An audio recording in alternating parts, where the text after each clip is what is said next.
Well, guys, you're all welcome. We just kind of want to get things rolling, and we kind of want to do things not completely different than we did last week, but we want to do things. I kind of want to bring a bit more testimony into this Zoom call. I don't know if you've been around some of the A schools that we've done and some of the conferences that we've been involved in, but one of the things that we've seen and discovered is that testimony is a powerful component for proclaiming this revelation of the Father's love. And where we give a testimony about what God's been doing in us and through us, it really does inspire and help other people. And me hearing other people's stories, for me personally, it's been a huge contributing factor for me growing in this revelation and growing in my Christianity as well. So this week we're gonna, firstly I'm gonna invite Olav, who's a very good friend of mine. I really got to know Olav about, I think it was around 6 years ago, came to do a conference. We'd just been in Sweden for 2 years. He came to do a conference. At that time, Olav was very much involved with Partners in Harvest in Norway, but as well, for many years, had been involved with Father Heart Ministries. And we really got to know Olav and Uni over that weekend that they did. And, you know, we haven't looked back since. And he's been an incredible inspiration, an incredible friend, and just so encouraging by the way he's, you know, just the way he's reached out to Gunilla and I, and in one sense, being like a father in our lives as well. Obviously, we have a great, you know, brother-to-brother relationship, but I really appreciate the anointing that this man carries. And I've seen his anointing in meetings, and I've seen the effectiveness of that. And so, Olav, I want to hand it over to you, and I just want you to feel free to share just what's on your heart. We're going to be spending a lot of time today talking about shame and how we actually get free from shame on what shame actually looks like. And so I know Olav's got some great stories to tell you, and as well, I've got one, and I've got as well Debbie Christiansen. I think she's going to tell the story as well. So over to you, Olav. Okay, you're hearing me? Okay. We're hearing you, Olav. It's great. Good, very good. Yeah, it's a funny day for me. I should have been in Canada because my oldest is 40 years. So I have, even though he is in Canada, I have put up the Norwegian flag, you know, with the cross to just remember that he is beloved son living.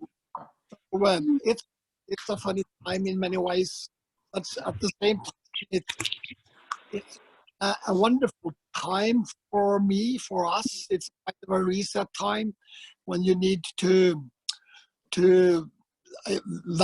evaluate what you have been doing, what you're doing, and to look into the future. So I love that, and it's good to know that we are loved, even though so many difficult things are happening to many people.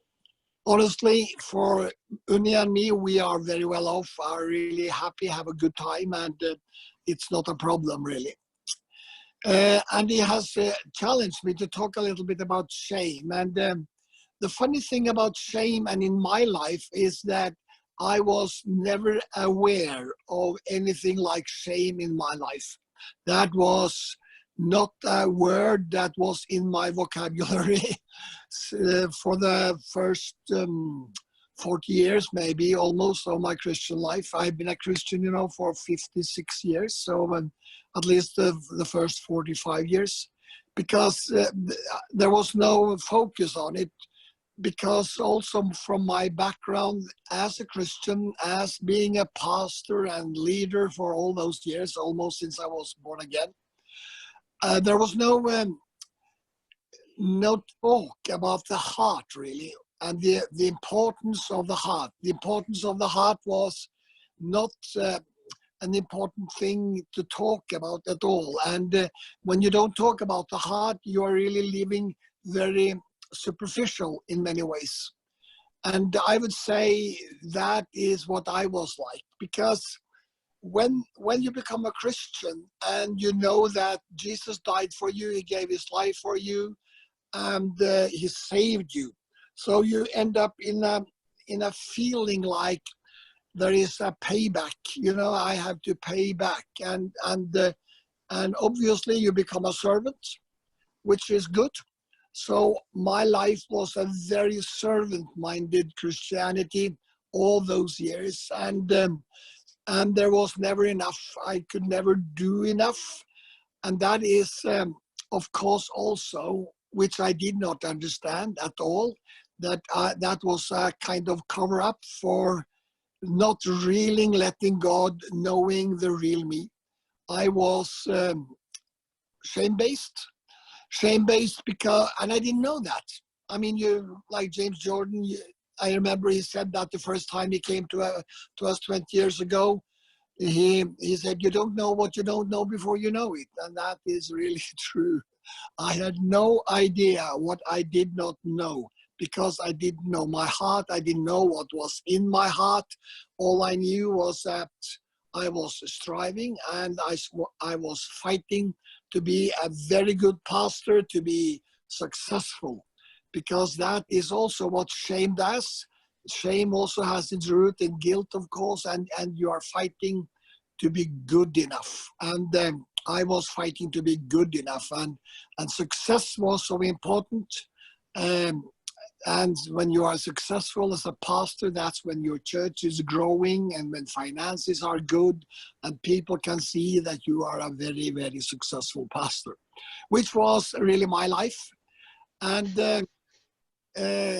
the problem, what started to happen in my life, that because of some failures, we had the church had a split, and it wasn't all that easy. And suddenly I started to have this fear of failure coming into my life. And of course, at the same time, all these wonderful things happened in Toronto about 25 years ago, 26 years ago now. And I was one of those who started to travel there immediately, because God really touched my heart. He showed me there is something there, Olav, that you need to get to know. By the way, my name is Olav with a V in the end, which is difficult for you English-speaking people. I'm sorry about that. But anyway, I had to go there, and God had, I was really met in Toronto. And what I felt God started to do more and more in these days, it had started, of course, from the very day I became a Christian in 1964, I believe. But there I was really met by God. And I remember when I came back there for the second time in 1995, I was, during the Catch a Fire conference, I was crying and crying and crying. And God was really healing my heart, and he was opening my heart. And I started to understand there was things in my heart that I had no idea was there. Because when you don't haven't been working with your heart, you don't really have feeling what might be it. And I did not know what was in my heart. So coming back to Toronto several times, really, and because it was a tremendous presence of love there. And what I understood and what I understand is that when God wants to open our hearts and wants to show us what's in our hearts, we need to experience his love first. And that was how he dealt with me. He dealt with my heart, showing me that he loved me, and he not just loved me the way salvation has brought, but he really loved me. He really loved me for who I was. And that caused me to be not afraid of seeing everything in my heart. Now, I don't have a very difficult background. I'm a very normal person coming from Norway with no special difficulties, growing up in a normal family, not a Christian family. So I had no religious shame. my mother taught me to pray the Lord's Prayer, but that was my religious education till I became a Christian 18 years old. So I had not that kind of shame, but my mother, she was very shamed. Because, and I can understand that you actually can inherit that because it's a lot of shame around you. And her shame was because when she was 4 years old, her mother died. And that was a very difficult thing for her and for her brothers and sisters. And some people, they happen to say that if my mother hadn't been born, then my grandmother, her mother would have lived longer. And the oldest son, the oldest daughter, her oldest sister and oldest brother, they picked up this saying and they told my mother, it's your fault that our mother died. And that was, my mother was carrying that her whole life. And she could never really receive anything. She had to be a servant, had to work. Everybody loved her. She was a wonderful woman, but she was serving everybody. They could never receive because she thinks she was lovable, you know. She was not worthy to receive anything. Actually, she could not even receive Jesus before 3 days before she died. And in the end of the day, she really could receive. She always believed, but now she could really believe it. So you see, bringing up in that atmosphere, there was a lot of things that also was put into my heart. And shame, of course, it comes because you think I am not good enough. And if people knew who I was, they wouldn't love me. So I think there was small pieces that really did all this stuff. There could be a small thing like I was a bedwetter, and because of that I couldn't do things till I was probably about 4 years old. There was my mother and father, they protected me, but this was shame, and there was shame according to my name, and that's why my name is Olav. And in Norway, the guy who Christian Norway, his name was Olav, the king, you know, it's a king's name. And in the church history book, he was called Saint Olav. So when we learned about this at school, you know, and I was about 10 years old, then my friends, you know, at school, they started to call me Saint Olav, which was really so hard for me because that was like a bad mocking. And I'm just mentioning this. There are no big things, but there are lots of things that is building on top of each other. And in the end of the day, your heart is full of shame, also of guilt, because you're good enough, all of that. You've not been living the way you should have lived. And also, when I was about 9 years old, I had a very big fight with my brother. And he was taking me down again and again, and I would not give up. And that was okay. We were fighting a lot, but it was my mother, my father, my grandparents, my oldest brother was there, and they all had a lot of fun in this situation. And I was extremely embarrassed. And I know I made a vow saying I'll never lose again. I know I felt so shamed and so let down. And honestly, when I came to Toronto in 2001 to have a leader school of ministry there, this was the thing really that God brought to the surface, and he healed me from all these parts. And there was like my heart was open, all my aim almost came into the daylight. I had nothing more to fear. And in this situation, even though I now had heard a lot about the love of the Father, James and Denise Jordan, they had been with us in 2000, in 2001, just before we went, when this happened in Toronto in 2001. so there was a lot of things growing in my heart. But as this shame was taken away from me, God really released me from all this pain in the future. And you may say, oh, that is not a lot. Well, to me, it was more than enough to cover up what I could not receive. But then, that because of that shame taking away from my heart, I feel like the love of the Father eventually had broken through those hindrances in my life. You know, like shame, fear, control. It was like all of that. He sent an arrow of love through all that shame, fear, control, and into my real heart. And I suddenly could receive his love that was the Father's love. And one day, one afternoon in Toronto, in July 2001, the Father actually whispered into my heart, I'm taking you home, son. I understood, and I have understood later, of course, that I had never come home because I was stuck in this servant-minded Christianity. And suddenly I heard him whisper, I'm taking you home, son.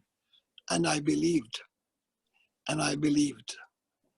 And because I was able to believe that, it was like everything changed in my life.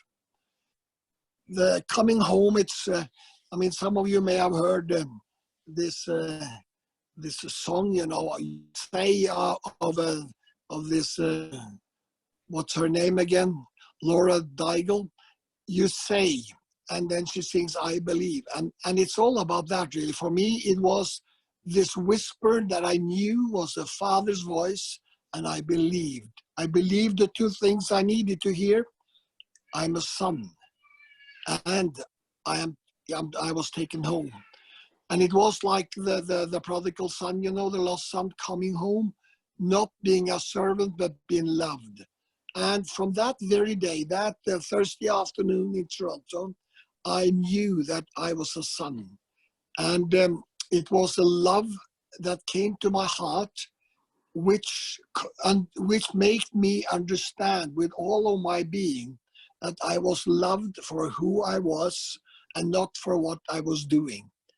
The great difference from knowing that you're loved by God to really feeling, experiencing the love of God.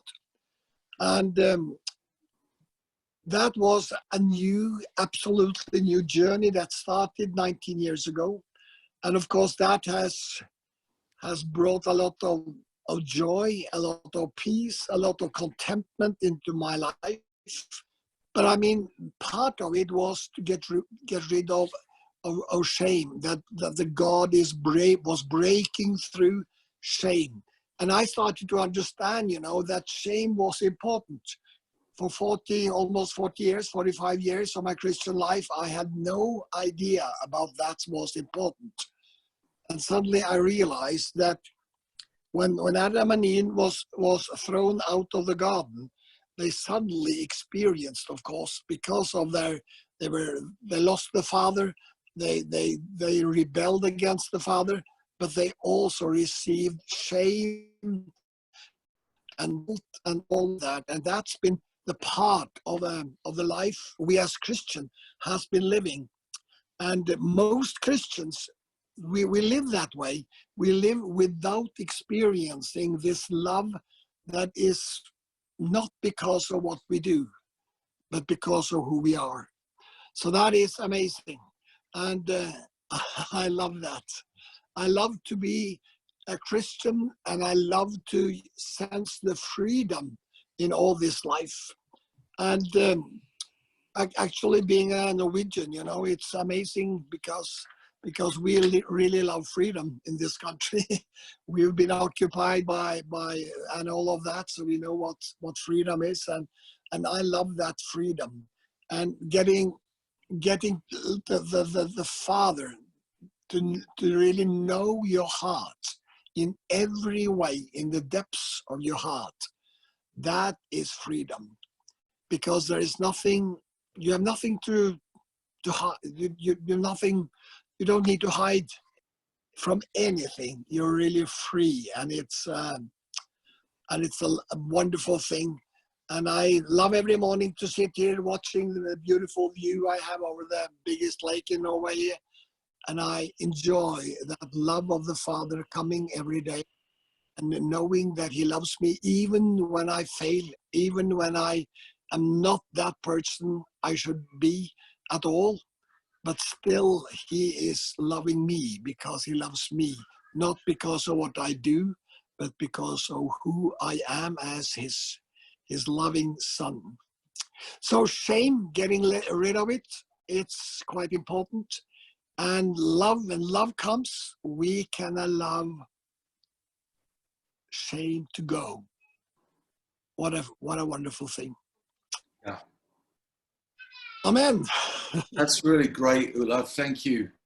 You know, that I've heard those stories many times with the schools that we've done around the world, because we've done schools in Liberia and Ghana, and been together in Kenya and Norway, Sweden and Denmark and different places. But you articulated that testimony so well, Olav, and I just want to compliment you. That was really good. I have another very close friend of ours. In fact, we knew Debbie and Kim Christiansen many years ago when we lived in California. We got to know them then and discovered I think it was about 3 years ago or 2 years ago, we reconnected, and they had also connected with Father Heart Ministries and been on an A school and a B school and just been down to New Zealand. And we've also had a chance to do a few things with them as well on the West Coast in the USA. So I've asked Debbie, who's sitting there she's on the top of my screen, but I've asked Debbie just to share just a very short testimony, perhaps 5 minutes, just on her journey as well, and how the revelation of the Father has changed the shame that was actually in her life. So Debbie, over to you. Yes. Hi, everyone. This is an honor and a little frightening because I don't do this very often. So I'm going to hopefully keep things concise. I liked what Olav had said about, I think some people somehow become what we call shame-based, where you just live your life out of shame without really even realizing that that's what you're doing. So everything that you perceive and everything that you do comes from this place of shame. Well, not being good enough, not adding up, you never will be. Everybody else is better than you or knows better. And so I live my life like that. I don't exactly know how it all got started, but I do know that I had a really hard relationship with my father. And I felt what I would put into terms of, I was always guilty until proven innocent. Like I was like, even though I thought I was a pretty good kid, but it felt like whenever something happened that I would feel like I had to prove that I was good instead of just having him think that I was good and then dealing with the issue. But there was still something inside me was always like, why I'm always having to tell him that, that's not what I was doing. That's not who I am. But somehow I started growing up and had a little bit of a double life after that. About by the time I hit 13, I started living a pretty promiscuous life with a pretty much one relationship. I was so desperate to be really loved by a man, or just that understanding as a father. And I had a boyfriend in junior high that early where I just felt like I was ready to get married. I just wanted to be married. I wanted to be out of the house. And so I started into a very intense physical and emotional relationship with him, and on and off through most of my high school years, even till on and off after college, and then lived with him. So I should back up a little. I wasn't born in a Christian family. I actually was raised Jewish. So I'm completely Jewish. Both sides of my family was bat mitzvah confirmed. So I really didn't know anything about Jesus or anything until I married and met my husband, Kimmer, who is Catholic. And so we always say had a sense of humor because he put a Jew and a Catholic together, and a bartender and a waitress at the time. And everyone thought we were the least likely to succeed in marriage, let alone anything else. But 40 years tomorrow, we'll have been married. And neither one of us were born again when we got married. So we both got born again in our 20s. And so it was quite a journey. And at that time, I tell the story, which is a little heartbreaking for me because I don't think I really realized it until the Father's love came in. But when I first became a believer, the very first Bible study I ever went into was called The Challenge of Being a Woman. And I came from a very, very strong line of very strong, educated women, successful women. So I was like, I am woman, hear me roar. That was who I was. And somehow through that, and I know that wasn't God's heart, but what happened was I started to think that everything about me was wrong. So I set out to change myself. So I've spent, until I came to the Father's love in 2015, I think I spent most of my life trying to become someone that I wasn't supposed to be. And it's still really painful for me because that's a lot of years. I'm 62 now, and I became a believer at like 25, I think it was. So that's a lot of years of pushing down who you think you are and who you're supposed to be and how you're supposed to behave. And so I became very, behavior driven, very pleasing person. We led a pretty normal Christian life of just serving the church for most of our lives until all of our children grew up and left, but we always felt like there was a call in our lives to be pastors. And so when our children were gone, all of them were gone, we went to ministry school. That was just back in like 2010 and 11. And thank you, my husband's getting me Kleenex. And we just felt like God had set us on a different course, and that was the time for us to step into ministry. And with a bunch of circumstances there, we actually did. And so in 2015, we ended up at a church pastoring for the first time. We were lead pastors, we were care pastors, we were over all the church, and we also had a leadership school there that people came from all over the world to learn leadership skills and to go into ministry. So we were actually overseers of that as well for the care pastors. And so they were starting to read a book called Spiritual Slavery to Spiritual Sonship by Jack Frost.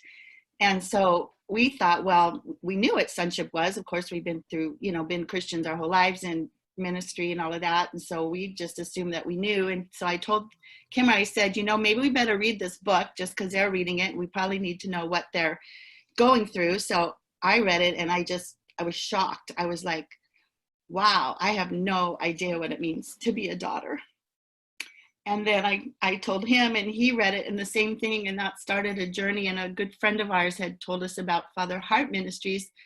So we just knew that we knew at that moment that we were pursuing whatever that meant, because we were just so heartbroken, basically, that we had lived our lives like this, not really knowing what it meant to be loved as a son or a daughter. And so we went to our first A school in 2015, and I felt like Humpty Dumpty. I was completely broken. I completely fell apart, and honestly didn't know if I was going to be put back together again. But I said, I don't want anybody or anything or any ministry or anything to put me back together. I just want God. And if he's willing, that I was going to allow him to do whatever it took, to heal me. So a lot of that, all of that shame and people pleasing and performance, even as a woman and being a pastor, trying to please my lead pastor, trying to please everybody, do everything. We ended up working about 60 hours a week, completely exhausted. I couldn't keep up. Change of life, all the wonderful things that a woman goes through. I fell apart. By 2017, I stepped down from ministry and went to the B school. I stepped down December of 2017, and I had A school in 2015, but we didn't have an opportunity to do B school until 2017. So when I went in 2000, Kim didn't go yet because he was still on staff. I had to stop, but he felt he was supposed to keep going at that point. He didn't go to B school with me.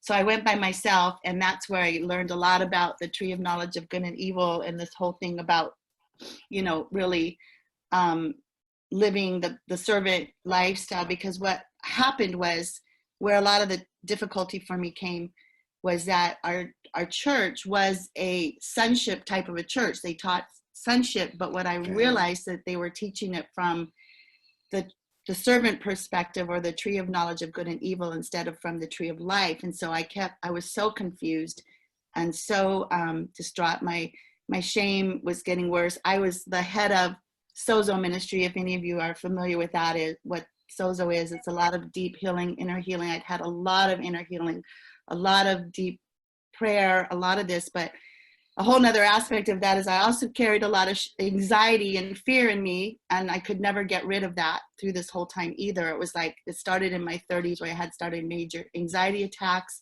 It was all because of the performance stuff, I realize now. So I'm going to shorten so what happened basically is, for me, after the B school, and we went to New Zealand for a month. We both ended up off of staff, and the father told us to rest.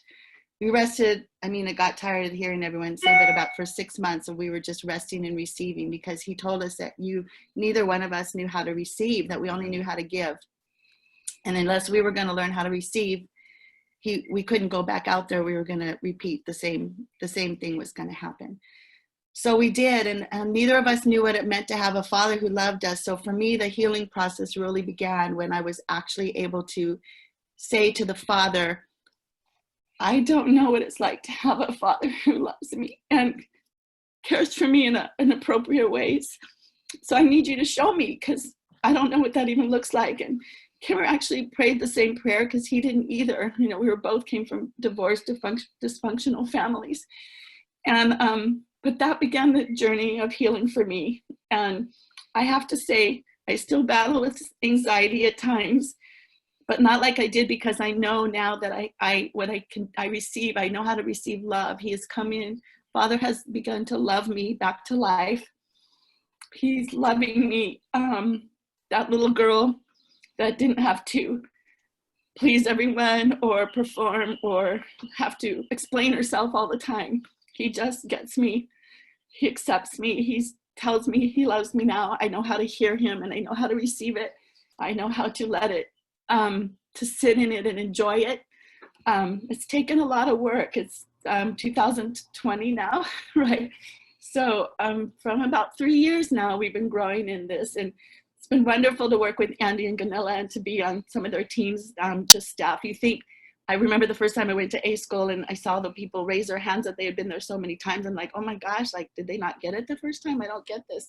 But after sitting through so many now, and just, oh my gosh, it just goes deeper and deeper and deeper, and that love. And I can honestly say that I'm freer than I've ever been. I still feel like there's areas of my life that I'm still hoping for more freedom in. I'm sure we all could feel that way. But so I'm so grateful and thankful for this ministry and for Father's love. I'm thankful for how I feel like a new person. And I kind of feel like the Father almost tells me every year about January when we're dealing on an issue. And he'll say, this time next year, Debbie, you're not going to recognize yourself in that area. And honestly, he has been so faithful in that. And I started the year of 2020 in a lot of major anxiety. My mother passed last year. There was a lot of changes in our life, a lot of financial changes, even good things, you know, and good things can cause anxiety too, because you have to feel like you have to make perfect decisions and all these pressures. But I started the year that way, but now we're in May, and even with the pandemic and all of this, I feel like I'm back in a place of peace again, and rest, and trust again, that he just keeps taking me deeper in that. So my thing today with shame and all of that is just he's changing that in me. I don't see myself as that shame-based person anymore. I can't explain how that has changed necessarily, specifically, maybe another time I'll be able to go into that a little deeper. But I just know it's been through all of this that he is so transforming every part of my life. So that's my testimony, and just thank you for giving me an opportunity to share, Andy. Yeah, thank you, Debbie. Thank all of you.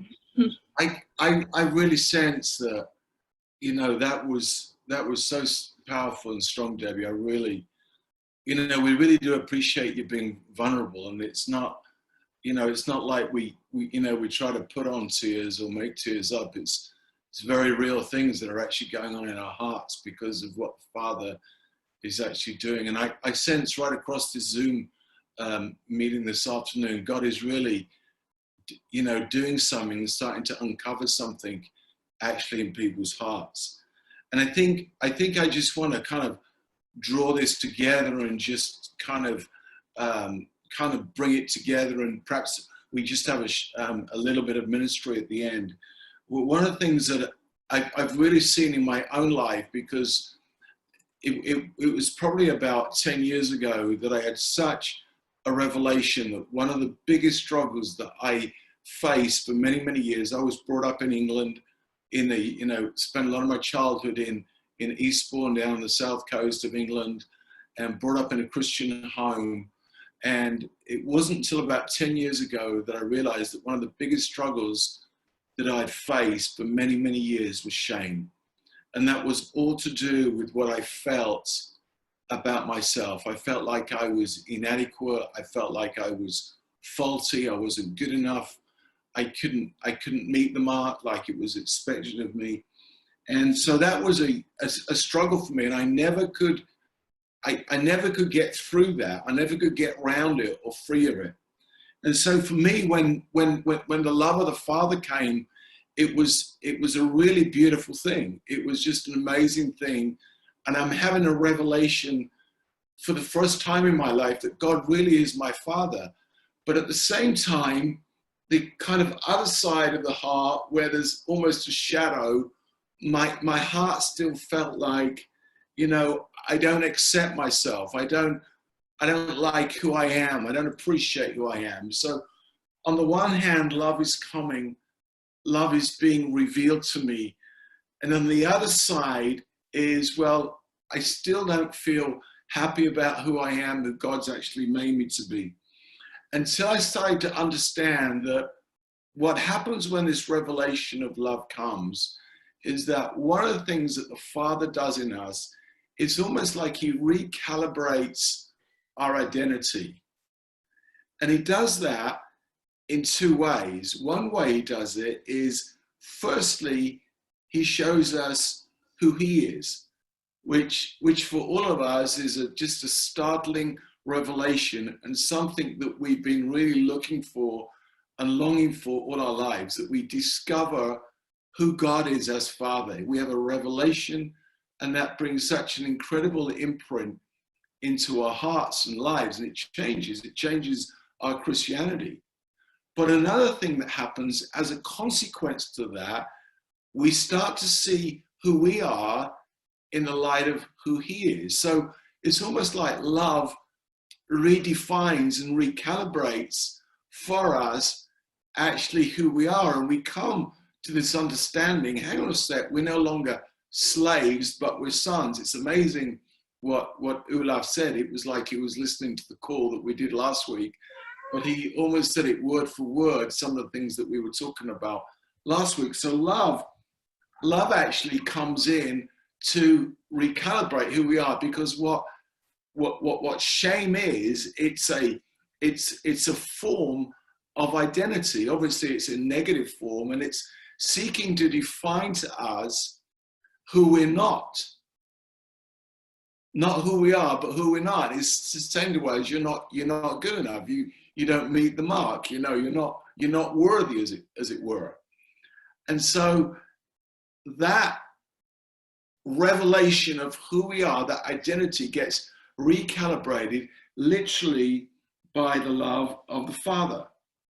Now, one thing that became very, very clear to me was that when anybody ever brought any sort of criticism a critical word, or you know, something was said or something was written to me, and it was critical, I would read that through this lens of shame. And instead of reading perhaps the objective remarks that somebody is actually telling me about a situation or something that's happened, I'm reading that through these lenses that is defining who I am. And so I take from any sort of criticism, I'm not good enough. I'm really not good enough. So we take criticism as a value statement instead of perhaps sometimes constructive words that can really help us in our Christian life or in our walk. So words, comments actually get distorted because of the shame that we've got built up around our hearts. Now, you know, I come from England, so I can say this, but I know one thing that a lot of English and British people struggle with is shame. Shame of what they feel about themselves, who they are, their environment, and often they look down on themselves. They're not confident about themselves. That is a little bit different in America. Not like shame does not exist in America, but people's attitudes in America is a lot different and very different to actually that of Britain, and that's okay. And then again, I've also lived in Ghana in West Africa and got some really wonderful Ghanaian friends. And I know a lot of my Ghanaian friends, as I talk to them, I've realized as well that they've actually struggled with shame. And one thing that I see quite often is that when people have got an issue with shame going on in their lives, instead of being able to look at you directly, eyeball to eyeball, it's almost like they kind of bow their head or they put their eyes to the ground. They can't look at you. They kind of, you know, take on kind of an inferior stance because of actually what they feel about themselves. Now, what happened in the Garden of Eden, and Olav made reference to that. He says that the English can't say his name correctly, but I'm an Englishman and I can say his name correctly. His name is Olav. And he made reference to Genesis chapter 3. And in Genesis chapter 3, Adam and Eve partook of the fruit. And immediately, as they partook of that fruit, they hid themselves. And we know the story. But what's actually happening, one of the reasons that they hide themselves is because now their perspective and definition of what they feel God is like has actually been distorted. It's been twisted. God is no longer a loving father, but is perhaps a judgmental taskmaster and is about to judge me in some way.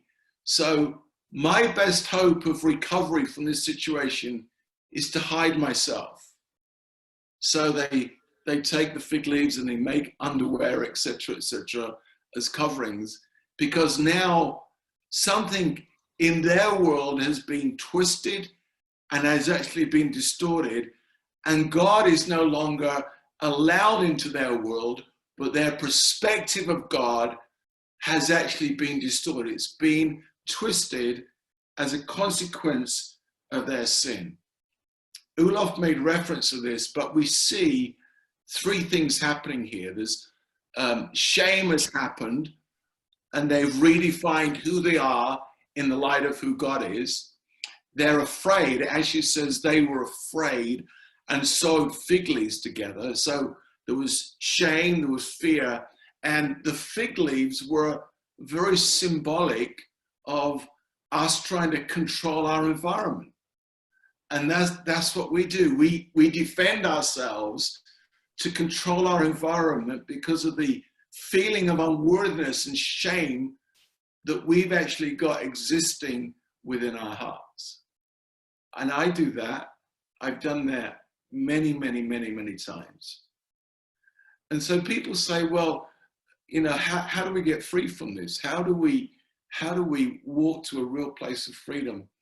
But I think shame is one of these things that we find in our life, is that as we grow in our revelation of who God is as Father, so we realize that the level of shame in our life diminishes, it reduces, because we become more comfortable with who God is, we become more comfortable with who we are, and we realize that the residues of shame around our hearts, around our thinking, around who we are, start to diminish. And it's at that point, it's in those places that we really start to discover that we're coming into sonship, that we're no longer living in a kind of servant-based Christianity, but now we're in a sonship-based Christianity, which is inspired from a place of revelation that God is our Father. And it's a process. It's a process. And so the initial place, the initial starting place, if you like, is where we're really inviting God in to every area of our heart. I love one thing that Mark Head talks about. When Mark Head talks about our hearts, he says in our hearts we have these unreached people groups. And they're the parts that we don't talk about at parties. They're the parts that we keep hidden. We let people see a lot of other parts of our heart, but these hidden parts of our heart, we don't know how to handle. We feel ashamed about them, and they're very difficult for us to control, so we keep them hidden. But I discovered that one of the things to do is to continually invite his love in to come and love us. And to the greater degree of depth in which we are loved, we're going to discover greater degrees of freedom and liberty from this menace that we've actually called fear. Because, called shame, sorry. Because shame has sought to redefine to you who you're not. But now the Father is coming with his love to deal with all those feelings of inadequacy, to totally reveal who he is. And that's what he's doing. That's what he's doing in all our lives at varying degrees.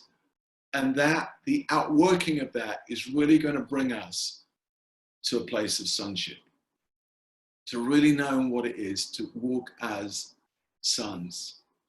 You see, freedom is not following a bunch of rules and regulations. It's not following the Old Testament law.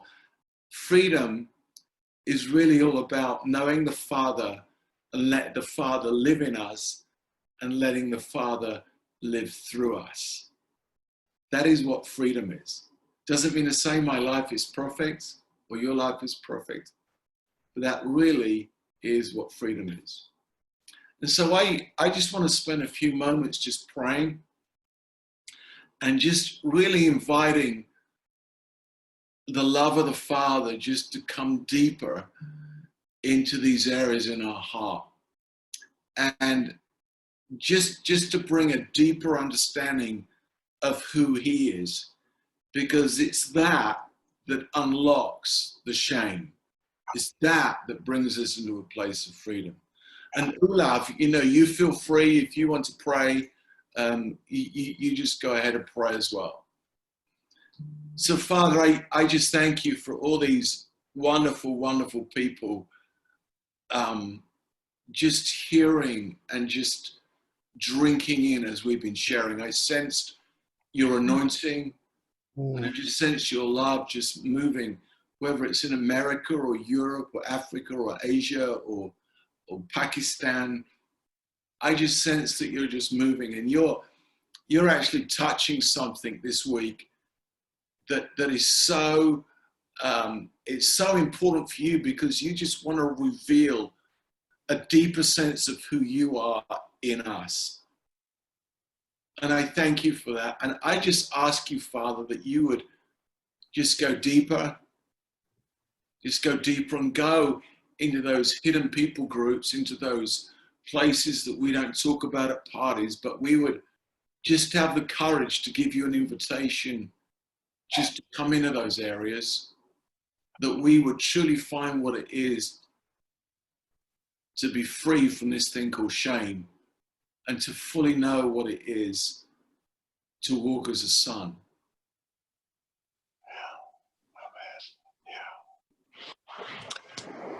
And thank you, Father, that you are present in our lives right now. Yes, right. You're not far away. You're right in our hearts. And we thank you for loving us right. Thank you for coming with your wonderful love right now. Thank you for touching all areas in our lives, filling them. Thank you, Father, where we feel we have not been successful or haven't been good enough. Thank you, Father, that you are loving us. You don't look at us and think we need to be perfect and good. You just look at us as little boys and little girls, and you're loving on us right now, filling our hearts with the deepest need, changing us, glory to God, by your wonderful Holy Spirit. Thank you, Father. Your love is amazing, and it's filling us and changing us and making us able to love one another in the right and perfect way. Thank you. Wow. Wow.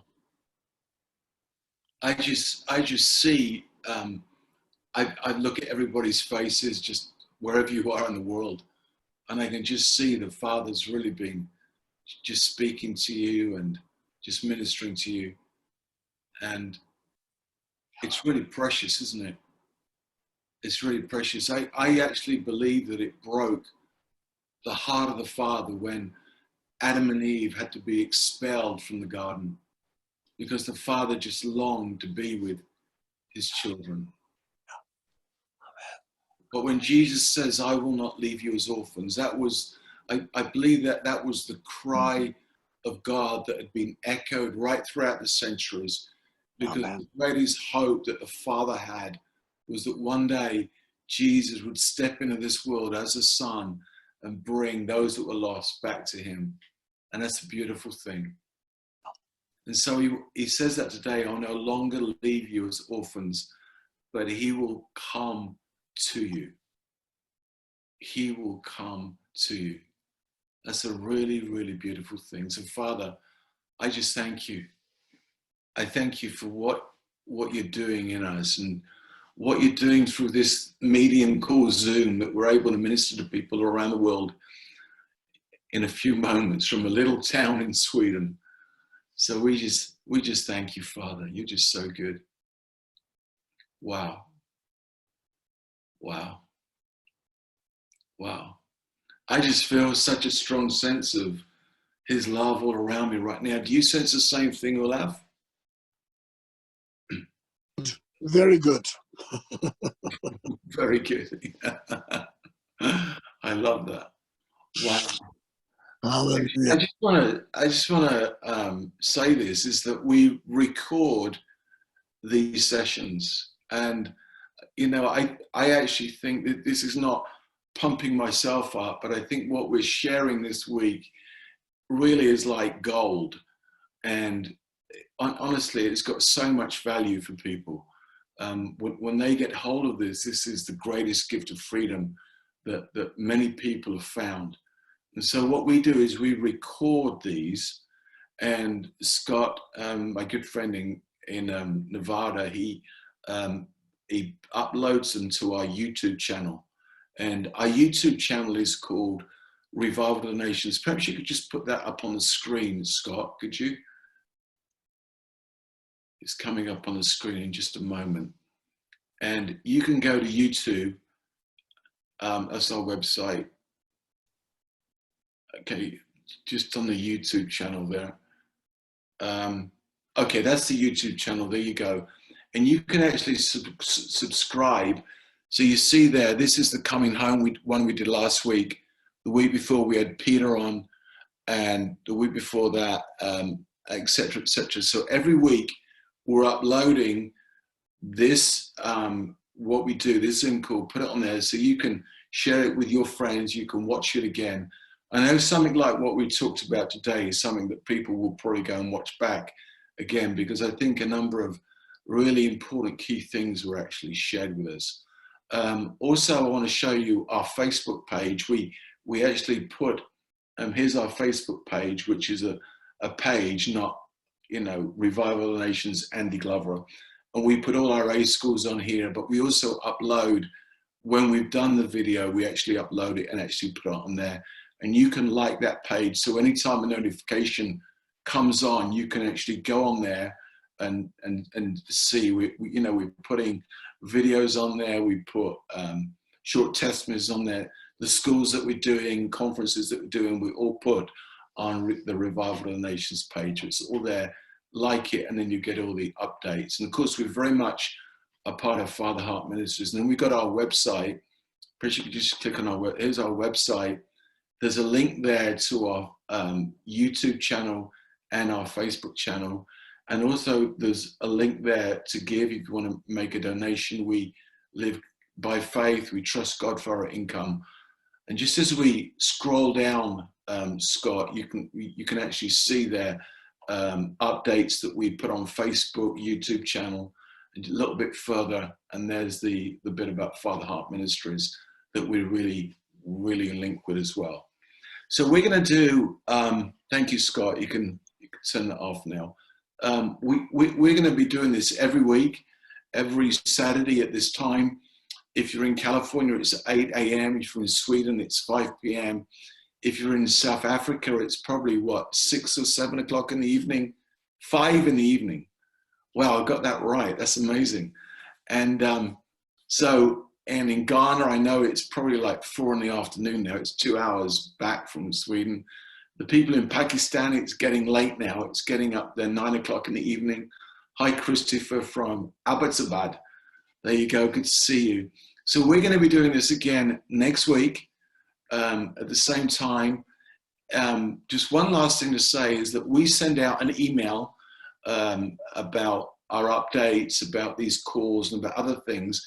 And if you want to be added to our email list, there's actually a chat button at the bottom. You'll actually see it there. Just put your email address in there and your name, and we'll get you added to our email list, and we'll make sure that you get all the updates. It just says chat, and just put your name and email address in there. That's all we need. We don't need your social security number or anything else. We just need your email, and we'll make sure that you get all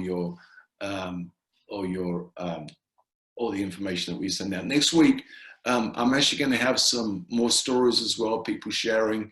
And that's really what we want to do. We want to bring people in and get them communicating, because telling our stories from around the world, we actually discover the thread of what the Father's actually doing in people's lives, which is really exciting. I want to say thank you very much. I know that Mark Head is on, I think, in a couple of hours' time, or 9:30 in the evening, I think, Swedish time. And that's for the whole Father Heart Network. And but we'll be back this time, or same time again next week, next Saturday. Thank you so much for tuning in, and it was absolutely great to have you. Absolutely great. So God bless. Thank you. Great seeing you. Thank you, Olav. Thank you, Debbie. You did great jobs.